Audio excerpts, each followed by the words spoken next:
I never thought a party could feel like a battlefield, but that night, it did. I had known my wife had a history with her ex, but I trusted her, until that Saturday. She said she was going out with friends, nothing big, just celebrating someone's promotion. I believed her. Hours later, texts and photos started appearing, not from her, but from mutual friends. Laughter, cocktails, dancing, she was at her ex's celebration. The images made it unmistakably clear.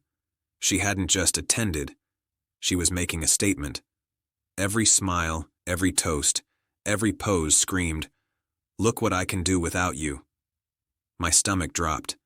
Anger flared, but more than anything, hurt settled in like a heavy fog. I couldn't understand why she would do this, to me, to our marriage, to the life we had promised each other.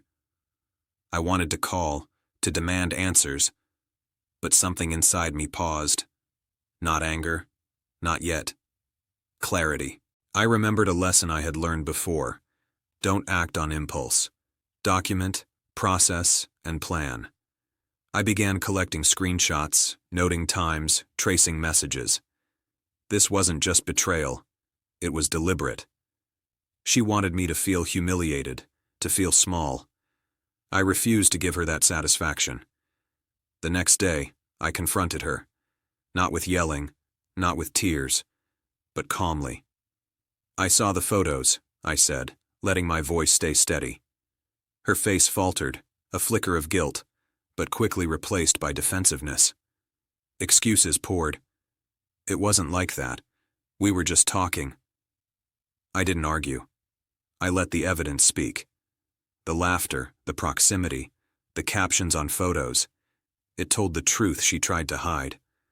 I realized something crucial. Her actions had given me power. She thought she could manipulate my emotions with shame, but I chose control. I spent the following week quietly reassessing everything.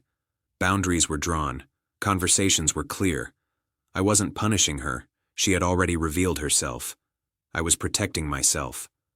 Weeks later, I had made my decision. I wasn't leaving out of anger. I was leaving because respect had been broken. The party, the ex, the deliberate humiliation, it was a pattern. I packed my essentials, left a note explaining my departure, and walked away. The most liberating moment wasn't the confrontation or the leaving. It was the realization that her attempts to provoke me had failed. I still had dignity. I still had my worth. And while she tried to hurt me through spite, she had only freed me from someone who didn't value me. Sometimes the strongest reaction isn't revenge. It's self-respect, composure, and walking away. And that night, as I closed the door behind me, I felt a peace I hadn't known for years. Because she may have spent the night at her ex's party, but I spent that night reclaiming myself.